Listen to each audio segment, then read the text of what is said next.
നമസ്കാരം എല്ലാവർക്കും. അപ്പം ഇന്നത്തെ ഒരു പുതിയ ഐറ്റം തന്നെയാണ്, നമ്മൾ സദ്യയുടെ ഐറ്റം തന്നെയാണ്. അപ്പം എൻ്റെ വകയായിട്ട് സ്പെഷ്യലാണ് കേട്ടോ. അപ്പം എന്താണെന്ന് പറഞ്ഞാൽ പപ്പടം കൊണ്ടൊരു തോരൻ, പെട്ടെന്ന് ഒരു 10 മിനിറ്റ് കൂടുതൽ വേണ്ട, അത്രയും മതി. അതുകൊണ്ടൊരു പെട്ടെന്ന് ഒരു തോരൻ ഉണ്ടാക്കാം. അതെങ്ങനെയാണ് ഉണ്ടാക്കുക എന്ന് പറഞ്ഞാൽ, നമ്മൾ പപ്പടം ഫ്രൈ ചെയ്ത് വെക്കുക, എന്നിട്ട് അതിനെ നമ്മൾ പൊടിക്കുക. എന്നിട്ട് കുറച്ച് തേങ്ങ, പിന്നെ കുറച്ച് ചിരണ്ടിയ തേങ്ങ കേട്ടോ, ചിരണ്ടിയ തേങ്ങയിൽ കുറച്ച് പൊട്ടുകടല, പൊരിക്കടല എന്ന് പറയും, അത് ഇടുക.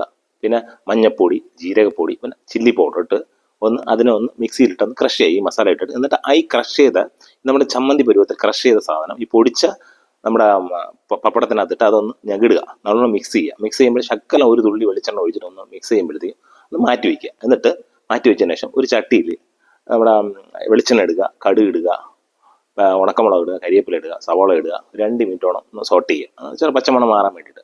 ജസ്റ്റ് ഒന്ന് onion just golden brown colour ആയതിനു ശേഷം സ്ലോ ഫയറിലാക്കിയിട്ട് ഈ മസാലയും പപ്പടവും എല്ലാം കൂടെ ഇതിനെ മിക്സ് ചെയ്യുക. സ്ലോ ഫയറിൽ ഒരു 5 മിനിറ്റിൽ ഇങ്ങനെ അങ്ങ് സ്ലോ കുക്ക് ചെയ്ത് കഴിഞ്ഞാൽ ഇതേമാതിരി ഡ്രൈ ആയിട്ടുള്ള ഒരു തോരൻ, പപ്പട തോരൻ കിടിലമായിട്ട് ഉണ്ടാക്കാൻ പറ്റുന്നതാണ്. അപ്പോൾ എന്തായാലും